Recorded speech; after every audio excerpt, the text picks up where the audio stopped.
ఓం సదాశివసమారంభాం వ్యాసశంకరమధ్యమాం అస్మదాచార్యపర్యంతాం వందే గురుపరంపరాం.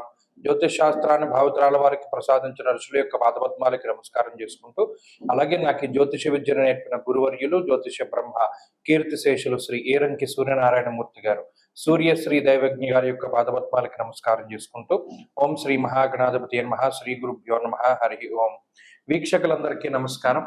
August నెల 24వ తారీఖు లగాయతు August 30 వరకు ఉండేటువంటి గ్రహగతుల ఆధారంగా ద్వాదశ రాసుల వారికి ఈ వారం ఏ విధమైనటువంటి శుభాశుభ ఫలితాలు కలగబోతూ ఉన్నాయో ఈ కార్యక్రమం ద్వారా తెలుసుకుందాం. అందులో భాగంగా ఈ వారం ఉండేటువంటి గ్రహస్థితిని గనక గమనిస్తే, ఈ వారంలో మిథున రాశి యందు గురుగ్రహం యొక్క సంచారము, అలాగే కర్కాటక రాశి యందు బుధ శుక్రుల యొక్క సంచారము, సింహరాశి యందు రవికేతువులు, కన్యారాశి యందు కుజుడు, అలాగే కుంభరాశి యందు రాహువు, మీనమందు శనేశ్వరుడు. మిథున రాశి వారికి ఈ వారం సానుకూలమైనటువంటి గ్రహస్థితి గోచరిస్తూ ఉన్నాయి.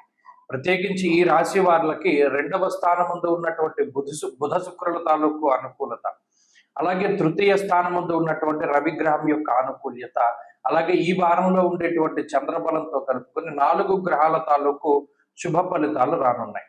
ప్రత్యేకించి ఈ రాశి వారికి మిగతా దీర్ఘ సంచార గ్రహాలు అనుకూలంగా లేకపోయినా 2వ స్థానమందు గోచారంలో ఈ వార ఫలితాలు మనం చూసుకునేటప్పుడు అతి తక్కువ కాలం సంచరించి అతి ఎక్కువ ఫలితాన్ని ఇచ్చేటువంటి గ్రహం ఏదో దాన్ని పట్టుకోవాలి. చాలా మందిలో ఒక భావన ఉంటుంది, ఏమంటే మరి దీర్ఘ సంచార గ్రహాలు ప్రతికూలంగా ఉన్నాయి, జన్మగురుడు ఉన్నారు, దశమంలో శని వక్రించి ఉన్నారు, నవమరాహు ఉన్నారు, అయినా మీరు బాగుందని ఎందుకు చెప్తున్నారు అంటే, ఈ చిన్న ఈ గ్రహాలు అనుకూలించడం వల్ల వచ్చేటువంటి ఫలితాలు ఎలా ఉంటాయనేది కూడా మీకు తెలుస్తూ ఉంటుంది. మీరు గమనించండి, రవి తృతీయంలోకి వెళ్ళిన తర్వాత, అంటే ఈ ఆగస్టు నెలలో 16వ తారీఖు దాటిన తర్వాత ఉండే మిథున రాశి వారి పరిస్థితి మెరుగుపడుతుంది. ఎందుకు?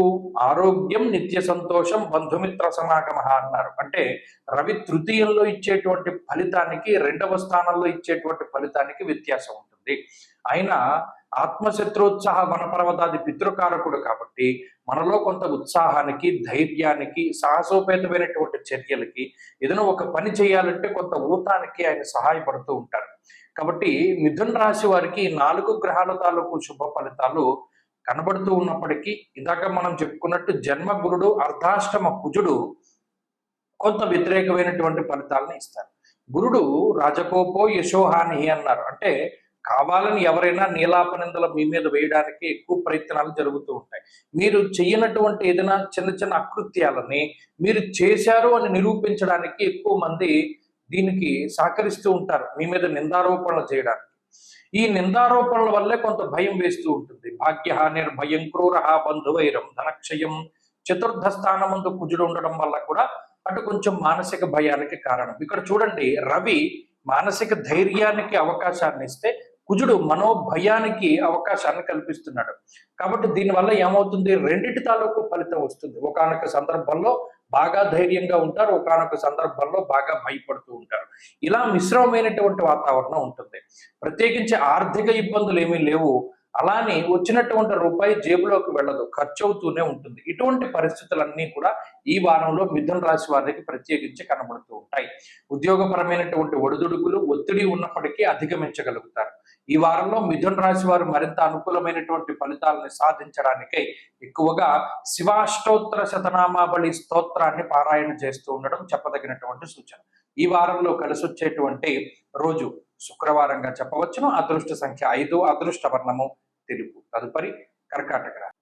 సింహరాశి వారికి సాధారణమైనటువంటి గ్రహస్థితి గోచరిస్తూ ఉన్నది.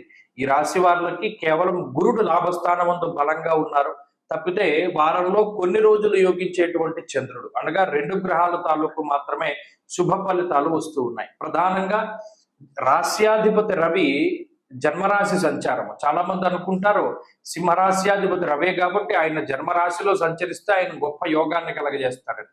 కానీ అది పొరపాటు. ఎందుకంటే దేహార్తిచిత్త సంతాప కాలాతిక్రమ భోజనం అన్నారు. ఇక్కడ కాలాన్ని అతిక్రమించి భోజనం చేసేటువంటి పరిస్థితులకి రవి కారణమవుతారు. అలాగే కొంచెం నీరసము, నిస్సత్వ, ఏదైనా ఎండ దెబ్బ తగలడానికి, లేదా ఏదైనా విటమిన్ డి డెఫిషియన్సీ వస్తుంది. కొంతమందిలో స్కిన్ ప్రాబ్లమ్స్ వస్తాయి, కొంతమందిలో ఏదో ఎముకలకి సంబంధించిన దెబ్బలు తగులుతాయి. ఇటువంటి వాటికి రవి ఎక్కువ అవకాశాన్ని కల్పిస్తారు. శరీరం ఎక్కువగా అలసిపోతూ ఉండడాన్ని రవి సూచిస్తారు. అలాగే ఉన్నతాధికారులతోటి వచ్చేటువంటి చిన్నపాటి సమస్యలకి ఈ గ్రహస్థితి కారణమవుతుంది. 2వ స్థానం ముందు ఎప్పుడైతే కుజుని యొక్క సంచారం ఉంటుందో, కేతువుతో కలిసి ఉన్నటువంటి కుజుని మీద శని దృష్టి పడుతుందో, అటువంటప్పుడు మాటపరమైనటువంటి సమస్యలు వస్తాయి. చాలా జాగ్రత్తగా మాట్లాడడం, సాధ్యమైనంత వరకు మౌనంగా ఉండడం చెప్పదగినటువంటి సూచన. ఎప్పుడైనా మాట పెరిగినప్పుడు తగ్గి మాట్లాడుతూ ఉండడం ద్వారా ఆ విపరీతమైనటువంటి పరిస్థితుల్ని కొంత అదుపులో పెట్టుకోగలుగుతారు. ఇది రాశి వారు దృష్టిలో పెట్టుకోవాలి. ఆర్థికంగా ఈ రాశి వారికి గ్రహస్థితి బాగున్నది. యశోవృద్ధిర్ బలం తేజ, లాభస్థానంలో ఉన్నటువంటి గురుడు ఎప్పుడూ చక్కటి పేరు ప్రఖ్యాతల్ని, చక్కటి ఆర్థిక పరిస్థితుల్ని, ఇటువంటి వాటిని ఆయన కలగజేస్తూ ఉంటారు. అయినప్పటికీ కూడా కొంత ఈ సింహరాశి వారు జాగ్రత్తగా ఉంటూ ఉండడం చెప్పదగినటువంటి సూచన. ప్రత్యేకించి ఉద్యోగపరమైనటువంటి మార్పు చేయవలసి వచ్చినప్పుడు ఒకంత ఆచితూచి ముందుకు వెళుతూ ఉండాలి. అలాగే ఈ రాశి వాళ్లలో వ్యయస్థానం ముందు బుధ శుక్రులు ఉన్నారు. కొన్ని సందర్భాల్లో లగ్జరీకి డబ్బు ఖర్చు పెడతారు. అంటే ఏవో చిన్న కోరికలు ఉంటాయి. పలానా గ్యాడ్జెట్ కొనుక్కోవాలి, పలానా వస్తువు, పలానా ఆభరణము, పలానా వస్త్రము, ఏదైనా పలానా వాహనము, ఇటువంటి వాటికి ధనాన్ని ఖర్చు పెడుతూ ఉంటారు. ఇటువంటి వాటికి కూడా ఈ గ్రహస్థితి కారణమవుతుంది. మొత్తం మీద ఏమిటి అంటే ఈ గ్రహస్థితి ఎక్కువగా పరీక్ష పెడుతూ ఉంటుంది. శరీరానికి, మీ ఓపికకి, మీ సహనానికి గొప్ప పరీక్షగా ఉంటుంది. కాబట్టి చాలా జాగ్రత్తగా ముందుకు వెళుతూ ఉండాలి. సింహరాశి వారు ప్రత్యేకించి వాహనాలు నడిపేటప్పుడు కానీ, బయటికి వెళ్ళేటప్పుడు కానీ కొంత జాగ్రత్తగా ఉంటూ ఉండడం చెప్పదగినటువంటి సూచన. ఈ వారంలో సింహరాశి వారు మరింత అనుకూలమైనటువంటి ఫలితాలను సాధించడానికై ఎక్కువగా సూర్యారాధన చేస్తూ ఉండడం, ప్రతిరోజు ఆదిత్య హృదయ స్తోత్ర పారాయణ చేస్తూ ఉండడం చెప్పదగినటువంటి సూచన. ఈ వారంలో కలిసి వచ్చేటువంటి రోజు గురువారంగా చెప్పవచ్చును. అదృష్ట సంఖ్య 5, అదృష్ట వర్ణము పసుపు. తదుపరి కన్యారాశి. కన్యారాశి వాళ్ళకి ఈ వారం సాధారణమైనటువంటి గ్రహస్థితి గోచరిస్తూ ఉన్నది. ఈ రాశ్యాధిపతి అలాగే శుక్రుడు, ఈ 2 గ్రహాలు లాభస్థానం ముందు ఉండడం అనుకూలించేటువంటి విషయం. అలాగే చంద్రుడు యోగించడం కూడా మానసిక ప్రశాంతతకి అవకాశాన్ని కల్పిస్తుంది. అయితే ప్రధానంగా 2 గ్రహాలు జన్మ రాశియందు కుజుని యొక్క సంచారము, కేతువుతో కలిపి ఉండడం, వ్యయస్థానమందు రవి యొక్క సంచారము ఈ వారం గ్రహస్థితిని ఎక్కువగా ప్రభావితం చేస్తూ ఉంటుంది. జన్మరాశిగతే భౌమౌ యక్షరాక్షస పీడితం అన్నది శాస్త్రం. అంటే ఒక కుజుడు జన్మరాశిలో సంచరిస్తే రాక్షసుడు ఎలా అయితే పీడిస్తాడో అంతలా పీడిస్తాడు అని చెప్పి శాస్త్రంలో చెప్పారు. ఏమంటే ఇంత భయంకరంగా చెప్తున్నారని అనుకోకూడదు. అంటే అక్కడ మనం గ్రహించాలి. ఎలా పట్టుకోవాలి అంటే, ఓకే, జ్వరం ఖడ్గవ్రణం చైవ భార్యా బంధు విరోధ కృత్ చెప్పాడు. ఎలా పీడిస్తాడు అన్నది కూడా చెప్పాడు. రాక్షసత్వం ఎలా వస్తుంది అంటే ఓపికను తీసేస్తాడు కుజుడు. అనారోగ్య సమస్యలో, లేకపోతే ఇది జ్వరం ఖడ్గవ్రణం చైవ అంటే ఏదైనా జ్వరం వస్తుంది అన్నాడు, ఏదైనా అనారోగ్య సమస్య చేస్తుంది. ఖడ్గవ్రణం చైవ లేకపోతే ఏదో దెబ్బ తగులుతుంది. ఆ దెబ్బ తగలడం వల్ల ఏమవుతుంది, లేవలేని పరిస్థితి వస్తుంది కదా. లేవలేకపోవడం అంటే మరీ లేవలేకపోవడం కాదు, కొంచెం రెస్ట్ తీసుకునేటువంటి పరిస్థితులు. భార్యాబంధు విరోధ కృతం. అప్పుడు మనం ఎవరి మీద ఆధారపడతాం? అటు జీవిత భాగస్వామి కానీ, కుటుంబ సభ్యులు కానీ, బంధువులు కానీ, మిత్రులు కానీ ఎవరైనా మనకి సహాయం చేస్తేనే కదా మరి రెస్ట్ తీసుకున్నప్పుడు మనం బయటపడాలి. కానీ ఎవరి సహకారం ఉండకుండా చేస్తాడు. అలా చేయడం వల్ల ఏమవుతుంది, మీకా ఓపిక ఉండదు, చేసేవాళ్ళు ఉండరు. తద్వారా అది నరకప్రాయమైనటువంటి జీవనంగా ఉంటుంది. అలా ఇబ్బంది పెడతారన్నాడు కుజుడు. జన్మరాశిగతే భౌమౌ యక్షరాక్షస పీడితం. ఇక్కడ వ్యయస్థానంలో రవి, స్వస్థాన నాశనం చైవ బంధురోగో ధనక్షయం. అనవసరమైనటువంటి ఖర్చుకి, మీకు సంబంధం లేనటువంటి విషయాల్లో డబ్బు ఖర్చు పెట్టించేటువంటి పరిస్థితికి, బంధువులతో విరోధానికి, స్థానచలనానికి, ప్రయాణానికి, కాలాన్ని అతిక్రమించి భోజనం చేయడానికి, ఇటువంటి వాటికి రవి ఎక్కువ అవకాశాన్ని కల్పిస్తారు.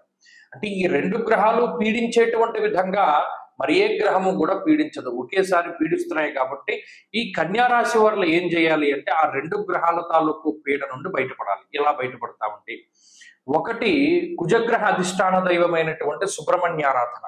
2 ప్రతిరోజు ఆదిత్య హృదయం చదవడం ద్వారా రవి తన యొక్క చెడు ఫలితాన్ని ఇవ్వడం మానేస్తారు. ఎవరైతే గట్టిగా భగవంతుడి యొక్క పాదాలు పట్టుకుంటారో, సుబ్రహ్మణ్యారాధన చేస్తారో వారికి గ్రహస్థితి బాధ ఉండదు. ఈ రెండు గ్రహాలు పీడించడం తగ్గితే లాభస్థానంలో ఉండేటువంటి శుక్రబుధుల అనుకూలత ఎక్కువగా కనబడుతుంది. తద్వారా ఆర్థిక ఆరోగ్య పరిస్థితుల్లో, ఉద్యోగ వ్యాపార పరిస్థితుల్లో ఉన్నతి కనబడుతుంది. ఈ విషయాలను దృష్టిలో పెట్టుకోవాలి.